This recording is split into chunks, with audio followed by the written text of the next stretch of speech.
Estamos vivendo com uma paz na mente, uma paz no coração, uma paz nos relacionamentos, uma paz, né, que nos faz ser participantes da glória de Deus?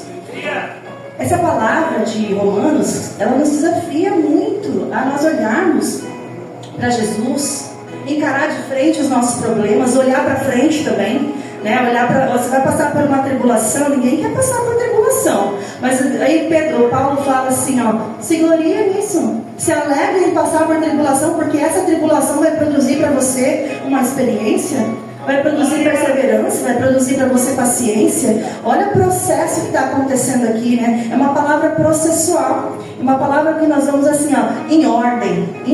Primeiro você recebe a graça.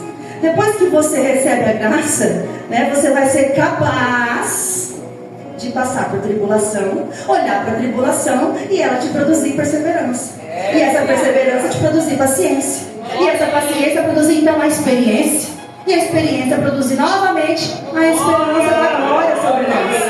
Aleluia. Muitas vezes a gente olha, a gente diz que a gente tem fé, mas a gente não consegue olhar um palmo à frente do nosso nariz. A gente recebe uma palavra hoje, uma palavra de bênção, uma palavra de vitória. A gente recebe uma palavra com fé, uma fé, né? Uma fé que a gente, poxa, é verdade, vai acontecer. Mas no dia seguinte a gente já está titubeando, já está cocheando entre dois pensamentos, já está duvidando, já está assim, meu Deus, será que vai mesmo? E aí o Senhor falou há tanto tempo, até agora não cumpriu. O Senhor falou há tanto tempo, meu Deus, o Senhor falou que ia fazer isso, que ia fazer aquilo, que meu filho ia ser salvo, que a minha casa ia ser estruturada, até agora nada, né? Mas o Senhor promete e cumpre. Nós é que precisamos acreditar naquilo que nós ouvimos e permanecer o quê? Perseverança.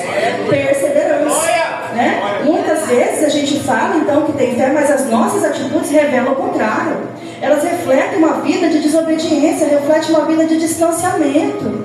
E com isso a gente acaba resistindo à graça do Senhor. Talvez você se pergunte assim, mas a graça não é irresistível? Sua irresistível graça me alcançou. Ué, não é irresistível? Às vezes, irmãos, nós resistimos à graça e nem sabemos que estamos resistindo. O Senhor está com as mãos assim, ó, pronta para abençoar. Pronta, porque a graça dele é poderosa sobre nós, mas nós estamos resistindo. E eu vou falar um pouquinho sobre como nós resistimos à graça. Meu Deus! Vou dar alguns exemplos de como nós resistimos à graça. O primeiro exemplo assim que me veio, hoje eu estava lendo isso aqui, né, fazendo e lembrando, né, de como que Deus é maravilhoso, né, para nos trazer os exemplos reais, tá? Nada hipotético aqui, tudo é real. Glória a Deus! E o primeiro exemplo aqui é orgulho, né? Quando nós estamos com um espírito de orgulho sobre nós, a gente não consegue, a gente está resistindo à graça de Deus. Eu vou dar um exemplo aqui, né? Porque o orgulho ele pode se manifestar de várias formas. Ele pode se manifestar com soberba, com arrogância. Ele pode se manifestar com prepotência, mas ele também pode se manifestar com autossuficiência. Meu Deus! Né? Pode se manifestar na autossuficiência. E aí agora, né? Ontem até o Ricardo trouxe, né? Meu esposo trouxe aqui a mensagem. Ele contou um pouco do testemunho, né? Daquilo que o Senhor falou com ele anos atrás. Na hora, assim, para nós foi assim, não sabemos ainda o que é, mas quando Deus fala, Deus fala. Minha filha, eu vou contar um breve testemunho, a Isadora, ela tem 13 anos. E nós éramos diagnosticados como inférteis. Meu esposo tem varicoceles e eu, cisto no ovário. Tinha um tumor no ovário de 5 centímetros por 4, até o tamanho de um limão. Aí, pela medicina, eu não ia poder engravidar, tanto por mim quanto por ele. Não poderíamos, mas o Senhor nos fez engravidar da Isadora. Estando eu grávida da Isadora, um profeta chegou na nossa igreja lá, que nós éramos em Campo Grande. Ele falou assim, olha, mãezinha, irmã, eu vejo uma incompatibilidade sanguínea entre você e o bebê. Mas fica tranquila, porque o bebê vai nascer saudável.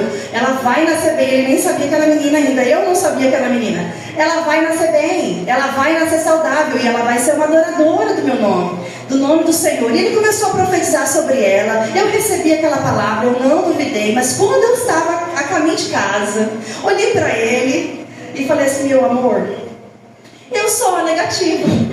Você é o negativo. A Isadora só bebê só pode estar negativo. Como que existe uma incompatibilidade sanguínea? Na minha incapacidade, na minha limitação, na minha pequenez, eu não sabia discernir o porquê que existia uma incompatibilidade sanguínea. O que anos depois, né, eu pude entender porque depois de Isadora eu tive uma perda gestacional, depois da perda gestacional eu tive a Heloísa e o Emanuel, mas com a Heloísa a gente já sabia, com a perda gestacional a gente já soube que eu tinha trombofilia, e a trombofilia era hereditária, e por ser hereditária, a minha filha, ela é um milagre triplo, porque eu não podia, ele não podia, e pela medicina também ali a trombofilia ia causar tanto a morte dela, como também poderia causar a minha morte. E ela nasceu bem, ela nasceu viva, e ela está aí hoje um milagre de Deus, né, que louve e adora o Senhor, onde nós vemos realmente aquela palavra que nós ouvimos quando ela ainda estava no ventre, se cumprindo através da vida dela. Ela é um instrumento nas mãos do Senhor para a glória do nome de Deus. Mas quantas vezes, né, quantas vezes nós ouvimos as palavras e não guardamos no coração, nós não acreditamos naquilo que é falado conosco, né? Não acreditamos. Isso tem uma raiz de orgulho. Na autossuficiência a gente não sabia nada. Eu achava que sabia alguma coisa, né? Eu achava que sabia alguma coisa, achava que eu entendi um pouquinho de biologia que eu tinha estudado na escola, né? O profeta, ele não estava sabendo o nome técnico daquilo que ele estava dizendo, mas futuramente, quando eu fui entender o que era a trombofilia, que era uma condição sanguínea que coagulava o meu sangue, que podia ocasionar a morte da minha filha, gente, eu entendi o milagre, né? Entendi o Senhor trabalhando e operando ali, né? E a autossuficiência, ela nos faz nos afastar de Deus. Quando nós tentamos nos sustentar com o nosso próprio braço,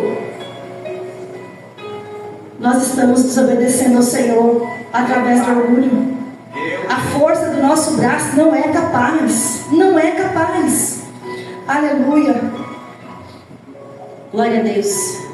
Outra vertente, outra maneira que nós temos de resistir à graça, ao medo. Quantos de nós tem medo? Medo de avançar, medo de tomar uma decisão, medo de fazer algo. Às vezes o Senhor está te dizendo para você fazer algo na obra dele, você está com medo do que as pessoas vão dizer, com medo do que as pessoas vão pensar, ou você olha para o seu passado e fala, mas eu não sou digno de fazer isso, eu não sou digno de agir dessa forma, e o medo acaba te paralisando. Você não avança porque o medo te paralisa, né? Mas o verdadeiro amor, ele lança fora todo o medo. Jesus, o verdadeiro amor, lança fora todo medo. Aleluia. Você pensa assim, pensa numa pessoa que às vezes ela não sabe ainda qual é o chamado dela, e esse medo por não saber qual é o chamado dela acaba paralisando. Mas eu vou dizer uma coisa para você, para você descobrir assim qual é o seu chamado. Às vezes você está na dúvida, você não sabe qual é o seu chamado. Você pensa assim, num grupo de pessoas, o que as pessoas dizem que você faz bem? Provavelmente esse daí vai ser o seu propósito de vida, provavelmente esse vai ser o seu chamado. Às vezes você pega o microfone e você quer cantar, mas você desafina, você está toda desafinada, você não consegue alinhar. E isso não é o chamado que Deus tem para você. Não se sinta constrangido com isso que eu estou falando. Mas saiba que o Senhor, Ele tem um plano perfeito. E Ele alinha cada um do corpo para a sua obra.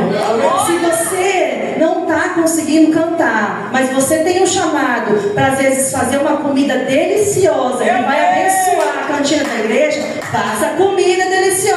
Esse provavelmente é o seu chamado. Se você não sabe aqui ministrar a palavra, porque às vezes a gente não consegue falar em público, amém, mas você sabe costurar, seja como Dorcas, vai lá fazer as roupas do ministério, vai fazer o que precisa ser feito, fazer uma peça de roupa para abençoar as pessoas lá fora.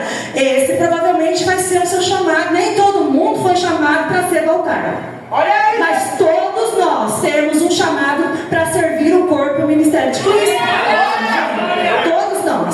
Todos nós somos chamados para algo. Nem sempre vai ser em posição de destaque. O Ricardo pregou aqui ontem ele pregou sobre isso. Nós somos como dispenseiros, ministros que estão ali dentro do barco, na parte mais profunda do barco, remando para que o barco chegue no lugar que ele precisa chegar. Vai ter algum que é o capitão do barco, que vai dizer, tem que chegar ali na frente, eu tenho que chegar para o norte, eu tenho que chegar para o sul. Mas vai ter aquele que vai estar remando, né? Então o corpo ele precisa ser bem ajustado para que todas as partes funcionem. para que todas as partes possam funcionar de acordo com aquilo que é a proposta do Senhor, o propósito de Deus. Amém? Às vezes você quer servir, né, naquilo que você quer servir, mas você tem que servir naquilo que precisa ser servido e não naquilo que você quer.